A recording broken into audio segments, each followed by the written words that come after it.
And welcome back to Two Dudes and a Mexican. Pete and Victor here, and we are now joined by Jim Wyatt, senior writer for TitansOnline, the official NFL site for the Titans. Jim has covered the Titans since 1999, and we're pleased to have him join us. Welcome to the show, Jim.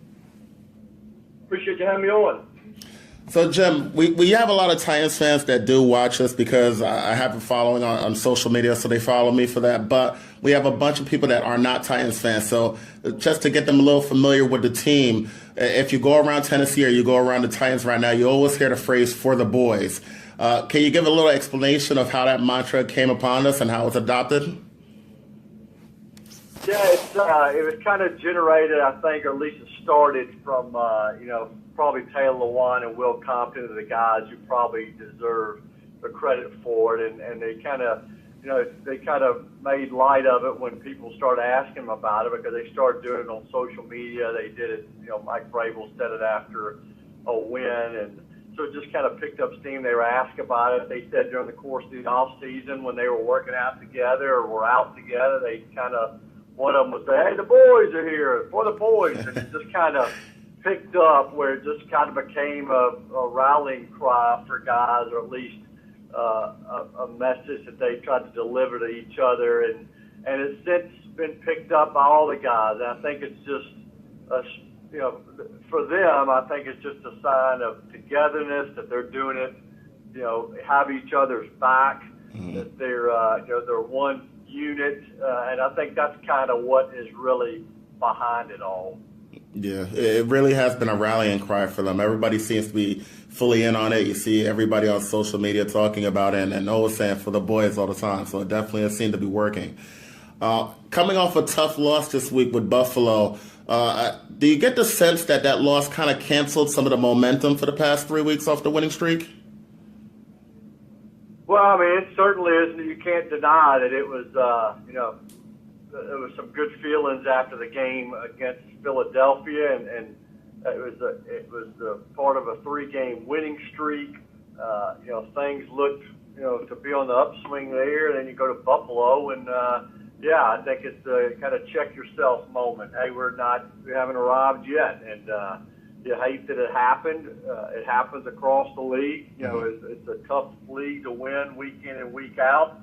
We saw, the Eagles lose again this week to a Minnesota team that lost 27-6 to the Bills. Yeah. The Ravens team that's coming here to Nashville this Sunday that loses in Cleveland to the Browns, and they also don't score a touchdown. So, for the Titans, it's, 5 games in, still in a good position, 3-2, holding the tiebreakers in the AFC South. But a loss like that makes it more difficult on yourself because some tough games are on the horizon. You don't like to lose games in the AFC, and now it's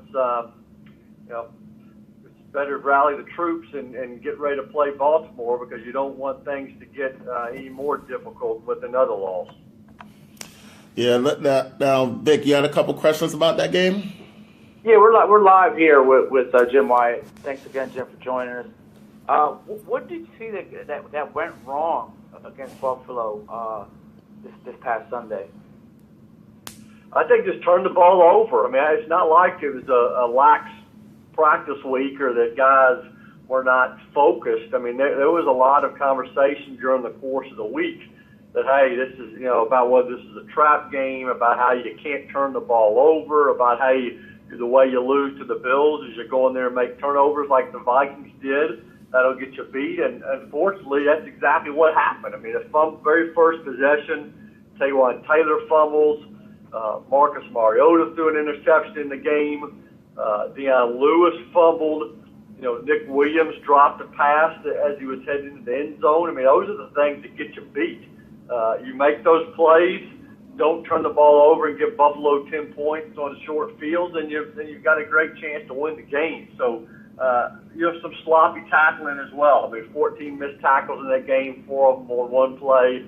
All that combined gets you beat in the National Football League. And Buffalo has a good defense. They're limited on offense.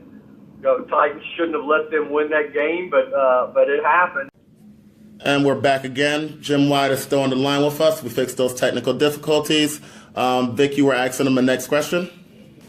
Yeah, I just had a question, and we see in games with the Titans that they were, against the Jaguars in particular, and against the Bills, where they weren't able to put 6 on the board against either team. What do you attribute that to? Like, what's lacking within the offense this year? Well, I mean, I think part of it is there's still chemistry developing with Marcus Mariota and his young targets. I mean, we got to keep in mind that this is just year 2 for Corey Davis, and he missed a good part of last season. This is just year 2 for Taywan Taylor. For all intents and purposes, this is year 2 for Tajay Sharp, who was on IR last year. Jonnu Smith, second-year tight end. So it's a group that's still learning to play together, and it's also a brand new offense that Matt LaFleur brought in. And I think everybody realized that there would be some growing pains along the way. Now, just because you go out and you beat Philadelphia and things look like they were clicking on all cylinders doesn't mean it's going to happen next week. And I think everybody going into the season realized it would be struggles. I mean, Matt LaFleur has kind of said himself, he wears a little thing on his wrist that says "embrace the suck," because you know that you're going to go through some difficult times as you get it to where you want it to be, and some of that has resulted in them not having as much success in the red zone and not being able to finish drives like the team hoped. But you hope that some of these things will work themselves out as the season goes on, but it's just not there yet. I think the one thing that, a lot of Titans fans, and even myself looking from the outside in, thought that the Titans would have a stronghold and would be the running game. Derrick Henry last year, kind of arrived in a sense. And it's part of the game that I think has been a little, under the, below average, especially with Derrick Henry. What's going on with the running game, and in particular Derrick Henry? Well, it hasn't been as effective as anybody wants. I mean, you're right. I mean, they haven't been able to take over games. Part of that's because they haven't been able to be in a lead and just pound the ball. He had showed some improvement against the Bills. He averaged over 5 yards a carry, had a 14-yard run, but he only carried the ball 11 times. And the key for the Titans is you've got to be able to run it. And piled up a lot of carries and start hammering away, and that's when you start having your success. And they haven't really been able to do that in games. Some of it is adjusting to a new scheme. I think some of it has to do with the fact that they've had so many different pieces on the offensive line this year. I mean, Taylor Lewan missed a game. He missed half the game in Buffalo. Jack Conklin's just been back for 2 games.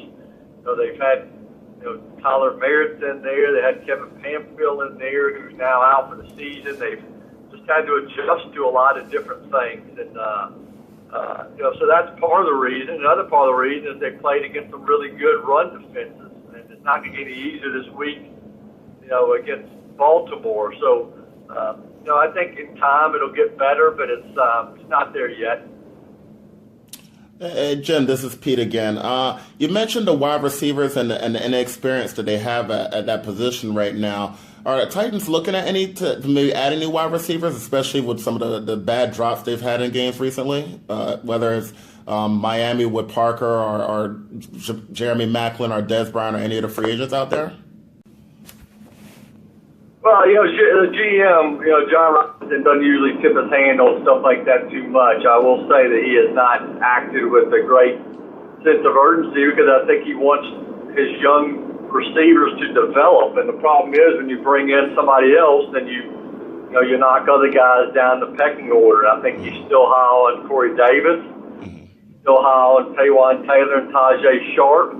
And I've been around long enough to know that just because you sign a guy who has big numbers in the past doesn't mean he's coming in and catching, 10 balls for 150 yards the next week. I mean, it takes guys a while to get up to speed. I mean, Randy Moss is a perfect example of that. Signed him during the middle of the season, many years ago, and then he had a very minimal impact on the team. I've seen it happen with a lot of players, not only in Tennessee but across the league. So, Yeah, will there be shuffling? Yeah, I think potentially you could see some shuffling. Will it be a big name receiver? Yeah. Again, that's the GM's call and not mine. But he has not jumped on that as quickly as I think some people expected to. And I don't know that he's necessarily going to change his approach now. Yeah. Now, one of the veteran presence that used to be in that locker room for that wide receiver group was Rashard Matthews. With him gone, has anybody stepped up to take that lead role for the wide receivers, or is that something that maybe is lacking or still needed? Well, Corey Davis has. I mean, you saw his game against the Eagles, had 9 catches for 161 yards. The very next week, and he's capable. I mean, he's been consistent. He's caught the ball well. Rashard Matthews may have been this team's number one receiver in 2016 and 2017, but in 2018 he hardly practiced at all during the off season. He was injured and missed all the OTAs and mini camp.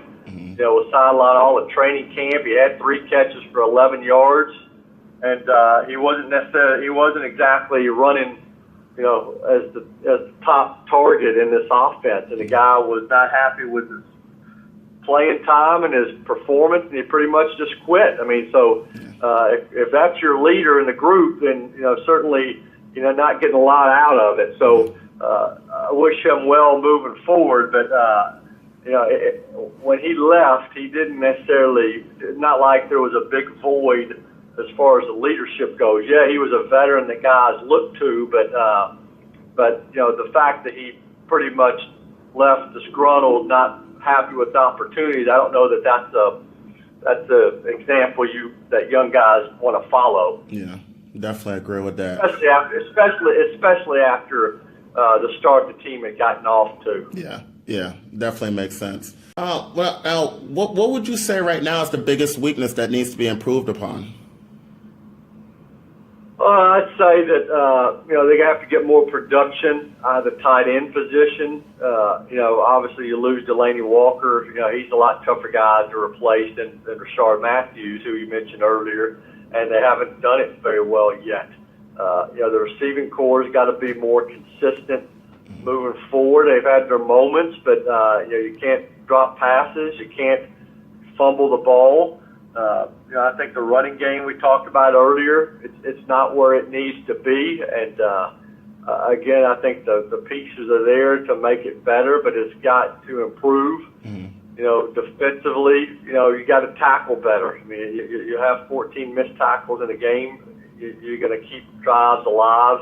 So the run defense, surprisingly, is a weakness at this point that's been a strength in the past. So that has to get better for this team as well. Yeah. Has Mariota gained full strength in his grip yet?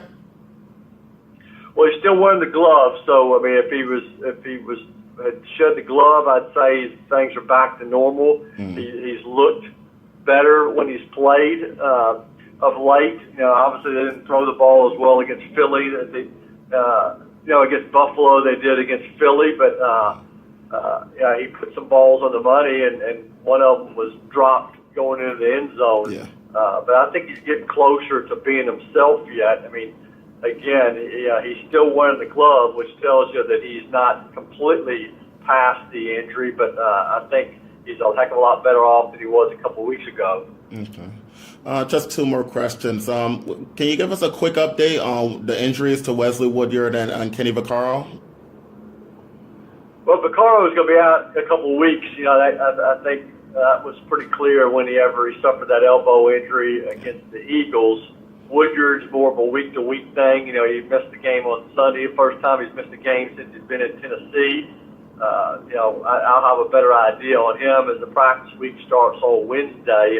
He hates to miss. They hate to have him miss. But it didn't sound like that's going to be one that's going to linger quite as long. Okay. And lastly, what's your outlook on the rest of the season regarding the AFC South? Is Jacksonville still the favorite? Do you think the Tennessee, with that win over Jacksonville and how they've dominated Jacksonville recently, is now the favorite? How do you look for the division going forward? I think it's early to have an idea. I mean, it's obviously Jacksonville's good. They got a good defense. but they're not. Titans went in there and beat them in their home stadium on a day when Blaine Gabbert started and Marcus Mariota finished, and they worked off a limited game plan. So Titans can measure up with those guys, and they can measure up with the Texans, another team that they beat with a backup quarterback. But with that said, the Texans are coming on. They've won back-to-back games now. I thought they had a good team coming in the year, and I think they've got a good team now. Jacksonville, again, has a good team, but